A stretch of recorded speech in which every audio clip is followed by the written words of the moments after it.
अब देखते हैं करण कारक। ठीक, तो जिस साधन द्वारा क्रिया की जाती है, करण कारक का अर्थ ही होता है यानी कि साधन। करण का अर्थ क्या होता है?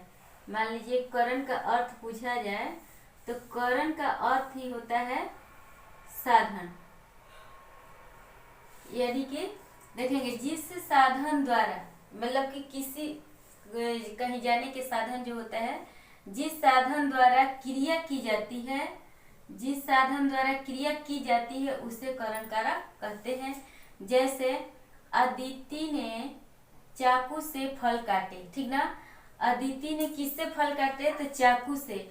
अगर हम चाकू को ही हटा दे तो अदिति ने फल काटे, तो ये क्या हो जाएगा? साधन ही नहीं रहेगा, तो करण कारक कहाँ से होगा?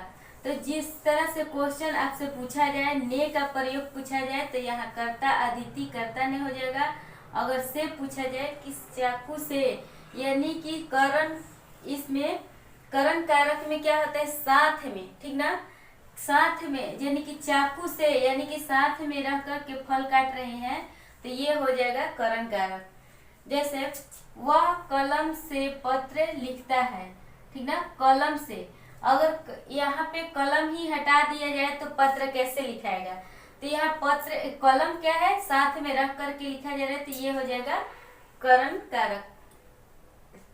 अब देखिए इसका पहचान जो है, इसमें क्रिया के साथ किससे या किसके द्वारा प्रश्न करने पर उत्तर प्राप्त होता है उसे करण कारक कहते हैं।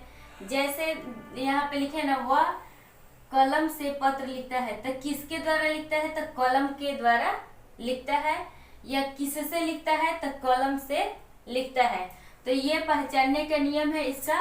और यहाँ पे हम लोग समझेंगे कि करण कारक के अपवाद में कौन कौन से शब्द आते हैं। जैसे साथ, जिस वाक्य में साथ दिया रहे, अंग भंग दिया रहे। अंग भंग का मतलब होता है कि हमारे शरीर में अंग का भंग हो जाना। ठीक ना, यानी कि हमारे शरीर का कोई अंग खराब हो जाता है तो उसी को हम लोग अंग भंग कहते हैं। समय पूछना या समय बताना। ठीक ना, ये सारा जो वर्ड रहेगा तो इससे पता चलेगा कि ये जो है करण कारक में होगा। जैसे मैं दादाजी के साथ टहलने जाता हूँ, तो किसके साथ? साथ आया ना इसमें, तो किसके साथ जा रहे हैं? तो दादाजी के साथ। तो जब साथ आया तो ये हो जाएगा करण कारक। इसी तरह से वह पैर से लंगड़ा है। किससे लंगड़ा है? पैर से। यानी कि इसके शरीर में क्या हुआ? अंग में क्या हो गया? एक भंग हो गया। यानी कि ये वो मतलब कि जो भी व्यक्ति हो वह विकलांग हो गया, यानी कि लंगड़ा हो गया। तो इसका अंग क्या हो गया? एक भंग हो गया। तो ये हो जाएगा करण कारक। आगे, आपकी घड़ी में कितने बजे हैं? ठीक ना, आपके घड़ी में, देखिए यहाँ पे में दिया हुआ है ना, अधिकरण में पर। तो यहाँ पर आप सोचेंगे कि यहाँ जो में दिया हुआ है तो अधिकरण कारक होगा, तो ये गलत हो जाएगा। इसलिए हमें अपवाद शब्द जो है उसको अच्छी तरह से पढ़ना है, समझना है और उसे याद करना है। जैसे आपकी घड़ी में कितने बजे हैं, तो यहाँ लिखे है ना समय पूछना या समय बताना। तो यहाँ क्या कर रहे हैं? समय पूछ रहा है ना, तो जब समय पूछने की बात आए तो ये हो जाएगा करण कारक, न कि अधिकरण कारक। तो आप गलती से इसमें अधिकरण कारक न मारिएगा, आंसर करण कारक इसमें आंसर होगा। उसी तरह से, ठीक ना,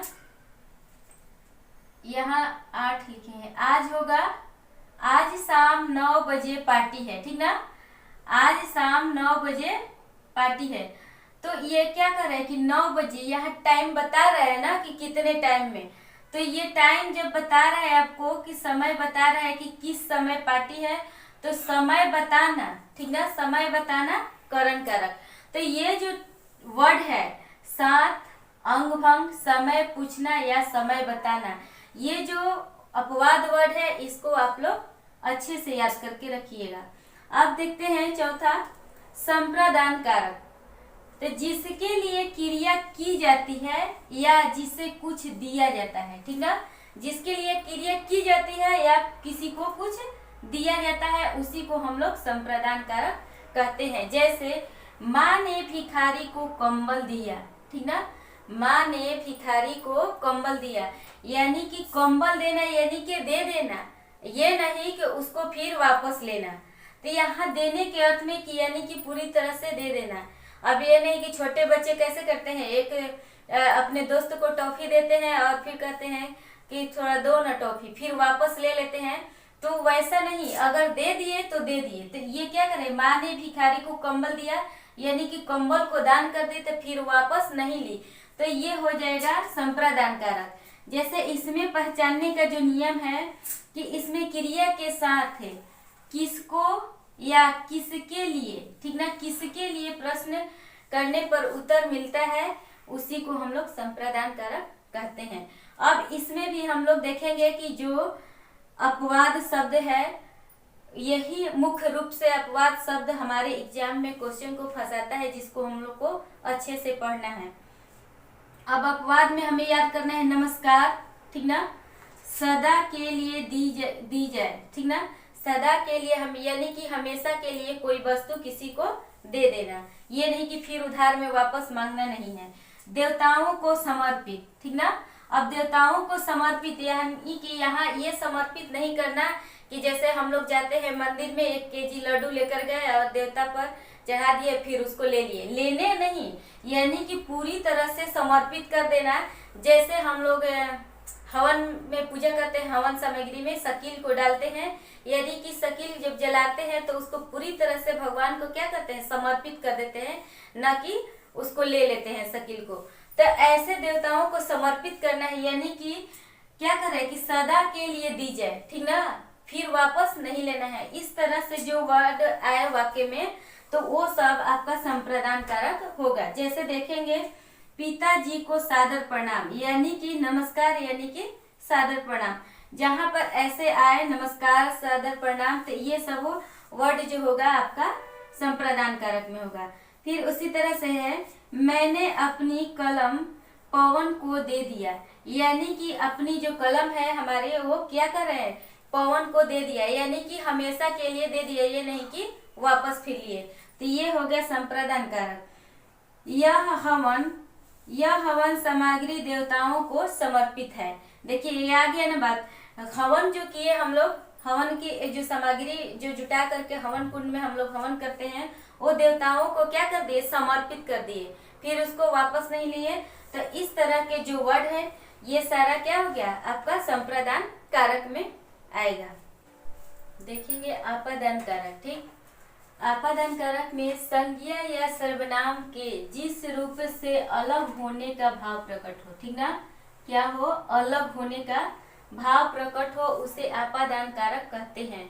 जिसमें देखिए एक से था, करण कर्ता ने कर्म को करण से, तो वहां पे से का जो प्रयोग हुआ था तो साथ में रहने का प्रयोग हुआ था। जैसे राम के साथ सीता वनवास गई, तो राम के साथ, ठीक ना, तो वो साथ करण था, और ये आपादान से यानी कि अलगाव के अर्थ में, अलग होने के अर्थ में यहाँ भाव प्रकट होता है, उसी को हम लोग आपादान कारक कहते हैं। जैसे बादलों से वर्षा हो रही है, यानी कि बादलों से, बादल से जब वर्षा होती है तो बादल और वर्षा का पानी क्या हो रहा है, एक दूसरे से अलग हो रहा है, यानी कि अलगाव का अर्थ आ रहा है। तो यहाँ पे क्या हो जाएगा, से जो है आपादान कारक होगा। जैसे एक सबसे फेमस उदाहरण है, वृक्ष से पत्ते गिरते हैं, ठीक ना, यानी कि पेड़ से पत्ते जो गिर रहे हैं, तो क्या हो रहा है, पेड़ और पत्ता दोनों में क्या हो रहा है, अलगाव हो रहा है, तो वहां पे आपादान कारक होगा। अब आपादान कारक को पहचानने का आपादान कारक के जो अपवाद जो वर्ड है उसको हम लोग देखेंगे, जहां पर दो व्यक्तियों या वस्तुओं की तुलना की जाए, ठीक ना, क्या करें कि दो व्यक्तियों या वस्तुओं की तुलना की जाए, उसको हम लोग आपादान कारक कहते हैं। तो यहाँ देखेंगे कि राम सीता से अधिक सुंदर थे, ठीक ना, राम जो थे किससे सुंदर थे, सीता से अधिक सुंदर थे, यानी कि यहाँ पर क्या कर रहे हैं, एक दूसरे से तुलना की जा रही है। तो इस तरह से जब तुलना वाला जो वर्ड है तो उसको हम लोग आपादान कारक में रखेंगे। जैसे सीता गीता से बड़ी है, तो सीता जो है गीता से क्या है, बड़ी है। तो यहाँ पे क्या हो रहा है, एक के दूसरे से तुलना की जा रही है, तो ये आपादान कारक में होगा। अब आपादान कारक का प्रयोग तुलना, डरने, सीखने, लजाने, घृणा, ईर्ष्या, ठीक ना, ईर्ष्या आदि भाव प्रकट करने के लिए भी किया जाता है। जैसे मान लीजिए कि आपादान कारक जो होता है उसमें डरने की, ठीक ना, लजाने की और ये ईर्ष्या आदि भाव प्रकट करने के लिए भी किया जाता है। अब हम लोग देखेंगे संबंध कारक। संबंध कारक में संज्ञा अथवा सर्वनाम के जिस रूप से उसका किसी दूसरे के साथ, ठीक ना, उसका किसी दूसरे के साथ संबंध का ज्ञान हो उसे संबंध कारक कहते हैं। जैसे मेरी बहन बाजार गई है, ठीक ना, वो क्या करे कि मेरी बहन, क्या हो रहा है कि एक दूसरे से संबंध है, वो एक तो मैं हूँ और एक मेरी बहन, तो मेरी बहन बाजार गई है, यानी कि ये क्या करे, एक दूसरे से रिलेटेड है, यानी कि उसमें मेरी और उसके बहन में क्या है, संबंध स्थापित होता है। तो ये हो जाएगा संबंध कारक। जैसे इसमें पहचानने का जो नियम है, तो इसमें जो होगा किसका, किसकी और किसके, किसके प्रश्न करने पर उत्तर मिलता है, उसी को हम लोग संबंध कारक कहते हैं। जैसे इसका भी अपवाद वर्ड देखेंगे, सबसे मुख्य रूप से अपवाद पर ही हमें फोकस करना है। जैसे जहां पर कोई वस्तु किसी को सदा के लिए न दी जाए, ठीक ना, यहाँ पे ध्यान देंगे, किसी को सदा के लिए न दी जाए। जैसे कि एक हम पहले पढ़े थे कि उसको सदा के लिए दे दिया जाए, यानी कि उसे भगवान को समर्पित कर दिया जाए, तो वो हो गया। लेकिन इसमें क्या कर रहे हैं कि सदा के लिए ना दी जाए, फिर वापस ले लिया जाए, उसी को हम लोग संबंध कारक कहते हैं। जैसे मैं धोबी को कपड़े देता हूँ, तो मैं धोबी को जो कपड़ा देता हूँ, तो वो क्या हमेशा के लिए नहीं दे करके क्या करते हैं, बल्कि उसको आयरन करने के लिए दे करके फिर वापस हम लोग ले लेते हैं। तो ये हो जाएगा संबंध कारक। जैसे किशन, ठीक ना, किशन अपने दोस्त को पुस्तकें देता है। किशन एक लड़का का नाम है, वो क्या करे, अपने दोस्त को पुस्तक दे रहा है, लेकिन हमेशा के लिए नहीं, कुछ देर के लिए, फिर वह वापस ले लेगा। तो इस तरह से ये जो है संबंध कारक में होगा। अब देखेंगे अधिकरण कारक। ठीक, अधिकरण कारक में जिस पद से क्रिया के आधार, ठीक ना, क्रिया के आधार, स्थान और समय का बोध हो, ठीक ना, क्रिया के आधार, स्थान और समय का बोध हो, उसे अधिकरण कारक कहते हैं। जैसे कपड़े अलमारी में रखे हैं, कपड़ा जो कहाँ है, अलमारी में रखा है, तो यहाँ में क्या है, अधिकरण कारक का क्या है, विभक्ति चिन्ह यानी कि प्रसर्ग। ठीक, जैसे छात्र कमरे में बैठा है, छात्र कहाँ बैठा है, कमरे में क्या है, अधिकरण कारक। अब देखते हैं संबोधन कारक। ठीक, संबोधन कारक में देखेंगे संज्ञा या सर्वनाम का वह रूप जिससे किसी को बुलाने या पुकारने का बोध हो, उसे संबोधन कारक कहते हैं। जैसे किसी को बुलाना हो, पुकारना हो, उस तरह के जो वर्ड है, वाक्य है, उसको हम लोग संबोधन कारक कहते हैं। जैसे अरे मोहन तुम कहाँ चले गए, ठीक ना, फिर यहाँ क्या विस्मय, इस चिन्ह को हम लोग क्या पढ़ते हैं, संबोधन चिन्ह को हम लोग विस्मयादि बोधक चिन्ह भी कहते हैं। जैसे अबे वह कहाँ गया, फिर यहाँ पे कहेंगे अरे वह भाग गई। ठीक है, यहाँ पर आश्चर्यचकित होना है, कि थोड़ा सा आश्चर्यचकित होकर बोलना है कि अरे वह भाग गई। ठीक, इस तरह से। अब संबोधन कारक में थोड़ा सा समझेंगे कि संबोधन कारक में संज्ञा शब्दों के बाद संबोधन चिन्ह का प्रयोग होता है। ठीक ना, जब भी हम क्या करेंगे, संज्ञा जो शब्द है, जैसे मोहन है, इसके बाद अरे मोहन, ठीक ना, मोहन के बाद ये संबोधन चिन्ह यानी कि विस्मयादि बोधक चिन्ह का हम लोग प्रयोग करेंगे। ठीक, अब दूसरा देखेंगे इसी में बहुवचन में संबोधन करते समय, ठीक ना, वचन जो शब्द होता है उसमें संबोधन करते समय, किसी को बुलाते समय, किसी को पुकारते समय यानी कि संबोधित करते समय संबोधन शब्दों में अनुनासिक या अनुस्वार का प्रयोग नहीं करते हैं। ठीक ना, किसका प्रयोग नहीं करते हैं? अनुस्वार या अनुनासिक का, अनुनासिक या अनुस्वार का प्रयोग हम लोग नहीं करते हैं। यहाँ पे समझेंगे, याद करिए आप लोग, अनुस्वार या अनुनासिक किसको कहते हैं?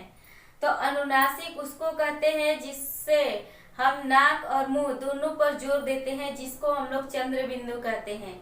जैसे चांद, ठीक ना, चांद, माँ, तो इसमें क्या हो रहा है कि नाक और मुंह दोनों पे जोर आ रहा है।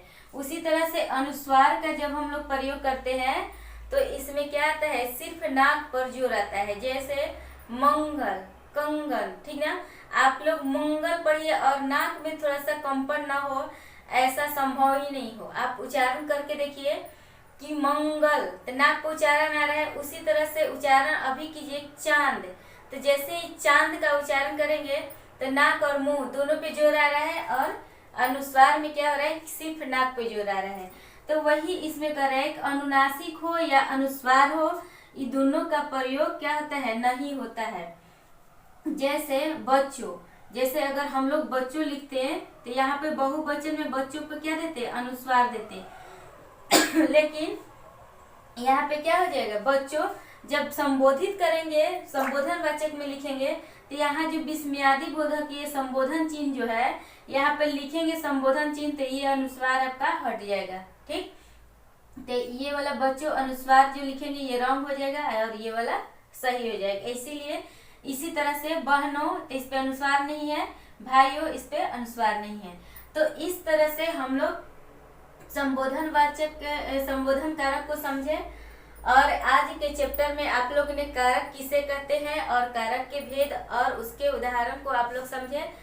तो यहाँ तक आप लोग समझ गए। अगर नहीं समझ में जो कुछ भी आए तो आप कमेंट में लिख करके पूछ सकते हैं कि जहाँ जहाँ आप लोग को समझ में नहीं आए।